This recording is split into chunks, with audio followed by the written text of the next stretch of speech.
கர்த்தருடைய பரிசுத்த நாம ஸ்தோத்திரம். உங்களோடு கூட இணைந்து ஜெபத்திலே கலந்து கொள்வதற்கு ஆண்டவர் திரும்பவும் தந்த நல்ல வாய்ப்புக்காக ஆண்டவருக்கு ஸ்தோத்திரம். இந்த நாளிலே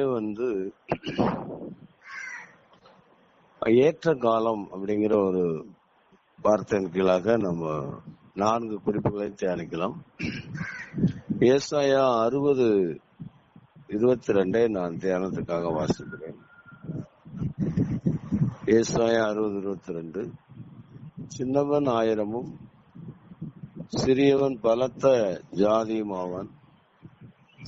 கர்த்தராகிய நான் ஏற்ற காலத்திலே இதை தீவிரமாய் நடப்பிப்பேன் என்று சொல்லியிருக்கிறார். சின்னவன் 1000 சிறியவன் பலத்த ஜாதியும் ஆவான். கர்த்தராகிய நான் ஏற்ற காலத்தில் இதை தீவிரமாய் நடப்பிப்பார். அதாவது தேவன் தம்முடைய வாக்கு தத்தத்தை ஏற்ற காலத்திலே நிறைவேற்றுவார் என்பதுதான் அதன் பொருள். எல்லாருக்கும் வாக்கு தத்தங்களை கொடுத்திருப்பார். நாம தனித்து ஜெபிக்கும் போதோ அல்லது வேதத்தை வாசிக்கும் போதோ நம்மோடு ஆண்டவர் வாக்கு தத்தங்களை தந்திருப்பார். அது ஒவ்வொருவருக்குமான தனிப்பட்ட அனுபவமா இருக்கும். அந்த வாக்கு தத்துவம் சில நேரங்களில் அது நிறைவேறாமல் தாமதமாகிறது போல கூட காணப்படும். ஆனா வேதம் சொல்றது, ஆண்டவர் பொய் சொல்ல மனிதன் அல்ல, மனமாற மனுப்புத்திறனும் அல்ல.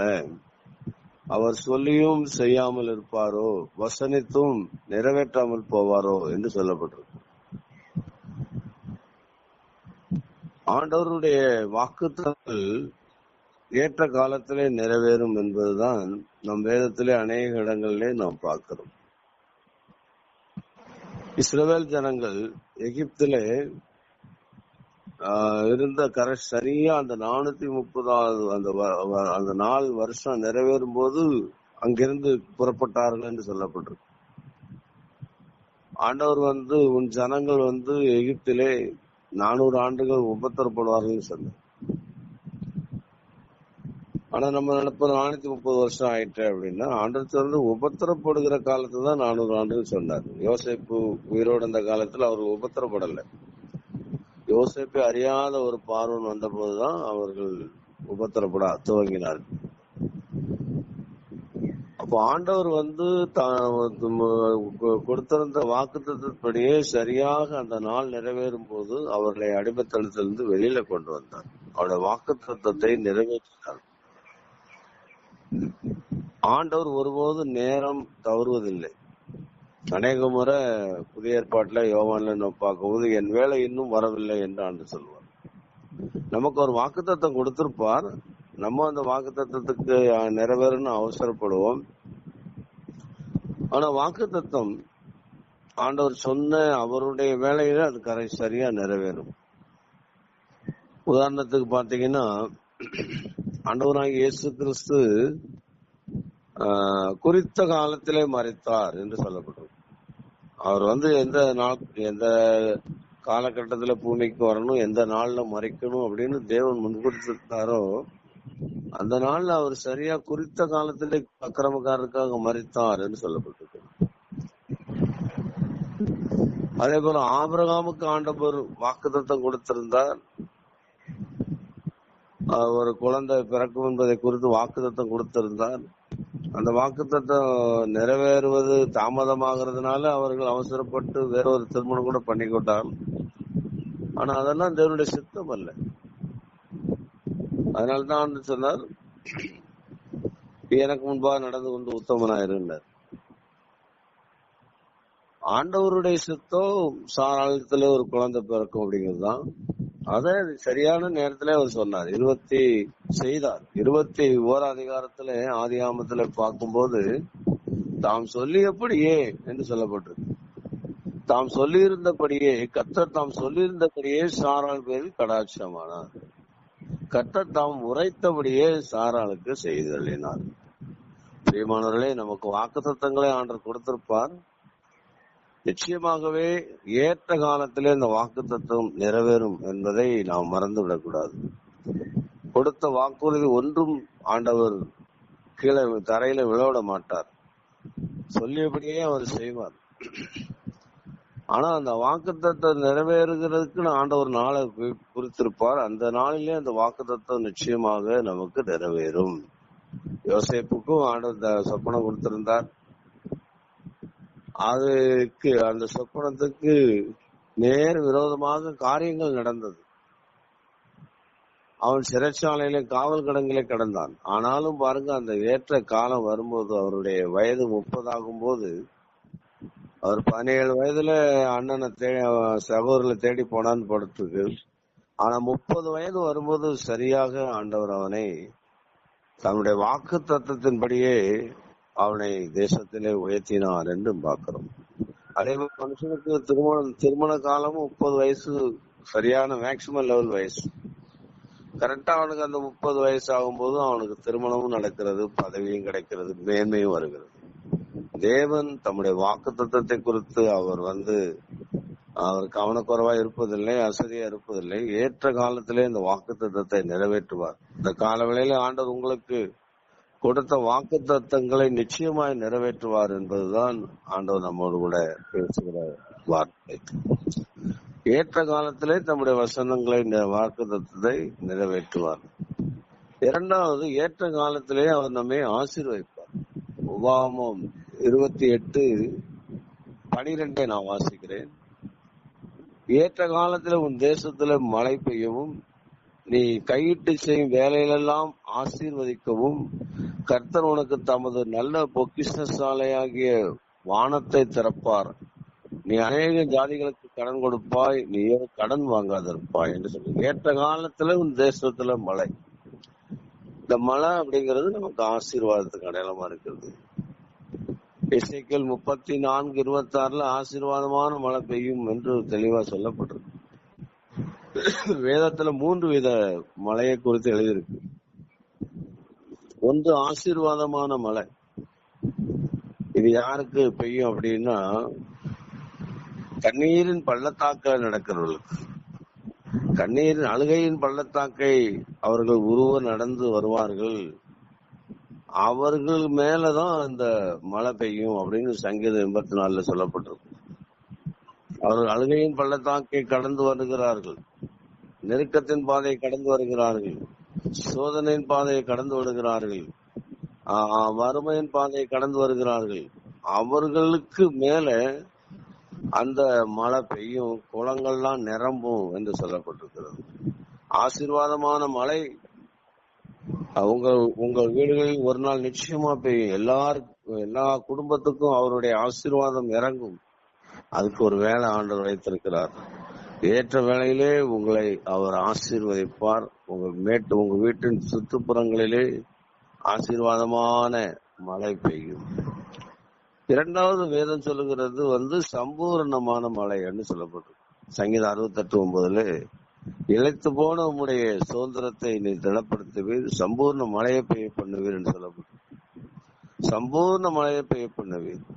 இழைத்து போனவர்களுக்கு சம்பூர்ணமான, சோர்ந்து போனவர்கள், தொய்ந்து போனவர்கள், நொந்து போயிருக்கிறவர்கள், ஆசீர்வாதத்துக்காக ஏங்கி கொண்டிருக்கிறவர்கள், என்றைக்கு நம்ம வாழ்க்கையில மாற்ற வரும், நமக்கும் ஒரு ஆசீர்வாதம் கிடைக்காதா, நம்மையும் கர்த்தர் நினைத்து பார்க்க மாட்டாரா என்றெல்லாம் சில தேவ பிள்ளைகள் ஏக்கத்தோடு இருப்பார்கள்.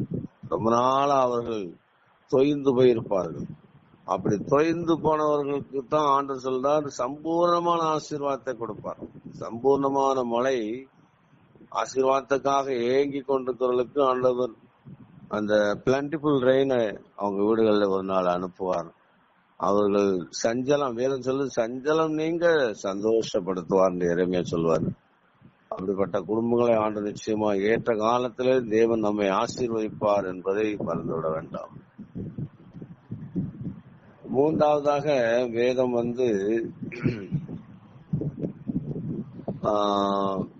ஏற்ற காலத்துல பலன் அளிப்பார் என்று சொல்லப்படும். ஏற்ற காலத்துல அவர் பலன் அளிப்பார். பாத்தீங்கன்னா கலாத்தியர் 6:6 சொல்லப்பட்டிருக்கிறது, நன்மை செய்கிறதிலே நாம் சோர்ந்து போகாது இருப்போமானால் ஏற்ற காலத்திலே அறுப்போம் என்று சொல்லப்பட்டது. நன்மை செய்கிறதிலே நாம் சோர்ந்து போகாமல் இருப்போமானால் ஏற்ற காலத்திலே அறுப்போம். ஆண்டவர் விதைக்கிறதுக்கு அறுவடையை கட்டளையிடுவார். நாம உற்சாகமா கொடுக்கிறவங்களுக்கு ஏற்ற காலத்திலே அதற்கான பலனை கொடுப்பார். அதாவது நம்ம கொடுக்கிற காரியம் மாத்திரம் இல்லை, இந்த இடத்துல சொல்லப்படுவது நன்மை செய்கிறதிலே நாம் சோர்ந்து போகாமல் இருப்போமானால், தளர்ந்து போகாமல் இருந்தால் ஏற்ற காலத்துல கர்த்தர் நமக்கு அறுவடை கட்டளையிடுவார், பலனை கொடுப்பார். கர்த்தருக்கு கொடுக்கிறவர்கள் உற்சாகமா கொடுக்கணும் அப்படின்னு பைபிள் சொல்லுது. அதாவது வசனமா கொடுக்கக்கூடாது, கட்டாயமா கொடுக்கக்கூடாது, லோபத்தனமா கொடுக்க கூடாது. ஆண்டவருக்கு கொடுக்கும் போது உற்சாகமா கொடுக்கணும். அப்படி உற்சாகமா கொடுக்கறதுலே அவர் பிரியமா இருக்கிறார் என்று சொல்லப்பட்டிருக்கிறது. நீங்க தளர்ந்து போகாம கொடுங்க, சோர்ந்து போகாம கொடுங்க. ஏற்ற காலத்திலே உங்களுக்கு ஒரு அறுவடை இருக்கிறது. ஒரு கலசம் தண்ணீர் கொடுத்தாலும் உங்களுக்கு அதற்கான பலன் இருக்கிறது என்று வேதம் சொல்லுகிறது. அது ஒரு நீதியின் விளைச்சல். அதை கர்த்தர் ஏற்ற காலத்துல அதை பெருக செய்வார். விதைக்கிறவனுக்கு விதையும் புசிக்கிறவனுக்கு ஆகாரத்தையும் அளிக்கிற ஆண்டவர் உங்களுக்கு விதை அளித்து அதை பெருக பண்ணி உங்கள் நீதியின் விளைச்சலை வர்த்திக்க பண்ணுவார் என்று சொல்லப்பட்டது. அதுபோல நம்ம ஊழியம் செய்கிறோம். ஊழியம் செய்யறவங்களுக்கு ஆண்டவர் ஏற்ற காலத்துல நல்ல பலன் கொடுப்பார். நன்மை செய்கிற ஒவ்வொரு நன்மைக்குமான பலனை அவர் கொடுப்பார். எபிரேயர்ல உங்களுடைய அன்பின் பிரயாசங்களை மறந்து விடுவதற்கு அவர் அநீதி உள்ள தேவன் அல்லவே என்று சொல்லப்பட்டுச்சு. ஆண்டவர் நம்முடைய ஒவ்வொரு கிரிகளையும் மனதில் வைத்திருப்பார். அதை அவர் மறந்து விட மாட்டார். நம்ம ஒரு மனிதருக்கு நன்மை செய்தா கூட அநேக மனிதர்கள் மறந்து விடுவார்கள். ஆனா ஆண்டவர் அப்படி இல்லை. ஆண்டவர் உங்கள் அன்பின் பிரயாசங்களை அவர் மறந்து விடுவதற்கு அவர் அநீதி உள்ளவர் அல்லவே என்று சொல்லப்பட்டிருக்கு. நீங்கள் பரிசுத்தவான்களுக்கு ஊழியம் செய்ததினாலும் செய்து வருகிறதுனாலும் தமது நாமத்துக்காக காண்பித்த உங்களுடைய அன்புள்ள பிரயாசத்தை மறந்து விடுவதற்கு தேவன் அநீதி உள்ளவர் அல்லவே என்று சொல்லப்பட்டிருக்கு. தேவன் நம்ம என்னென்ன நன்மை செஞ்சிருக்கோமோ அதெல்லாம் மனதில் வைப்பார். சில நேரங்கள்ல உங்களுடைய நன்மைக்கு பலன் உங்க பிள்ளைகள் காலத்துல கூட அது கிடைக்கும். நீங்க செய்த நன்மைக்கான ஆசீர்வாதங்கள் உங்கள் சந்ததிக்கு அது சேரும்.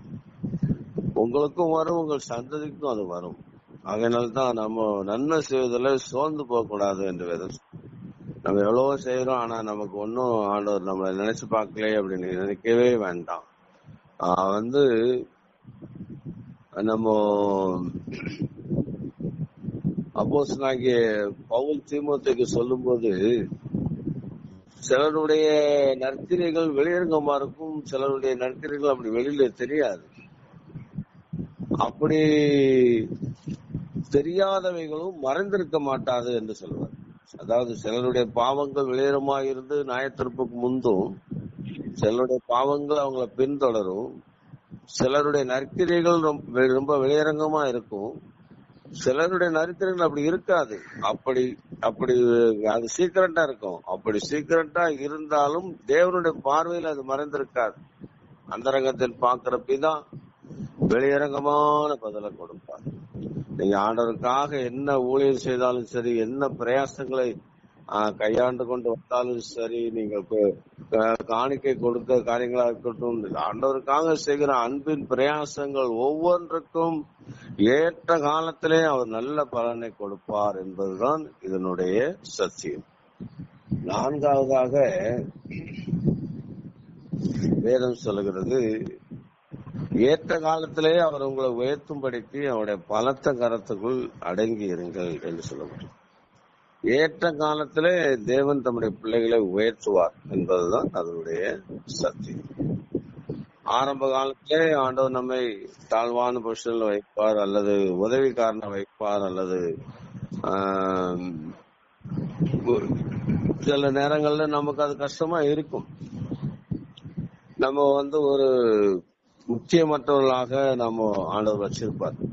ஆரம்ப காலத்துல அப்படி இருக்கலாம். அப்படி இருக்கும்போது நம்ம சோர்ந்து போக வேண்டாம். அந்த இடத்துல நம்ம ஆண்டவர் வச்ச இடத்துல வைத்தபடியே நம்ம மெய்யாக உண்மையாக செய்யும் போது தேவன் ஏற்ற காலத்திலே உங்களை உயர்த்துவார் என்று சொல்லப்பட்டிருக்கிறது. உதாரணத்துக்கு ஆகார் ஆதியாகமம் 16 அதிகாரத்திலே சாராய்க்கு அவள் ரொம்ப நெருக்கம் கொடுக்கறனால அந்த அந்த உபத்திரவம் தாங்காம வெளியில ஓடி போற. அப்போ கர்த்தருடைய தூதனான சந்தித்து என்ன சொல்றாருன்னா, நீ போய் உன் ஆட்சியார் இடத்துல போய் அடங்கிடு அப்படின்பாரு. அது ரொம்ப கஷ்டமான காரியம்.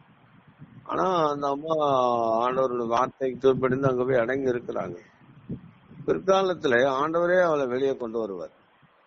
வெளியில கொண்டு 21 அதிகாரத்துல பாக்குறோம், அவங்கள ஒரு உன் பிள்ளைய நான் பெரிய ஜாதியாக்குவேன் என்று சொல்லி கண்களை திறந்து துறவை காண்பித்து தேவன் அவருடைய சந்ததியை ஆசீர்வதித்தார்.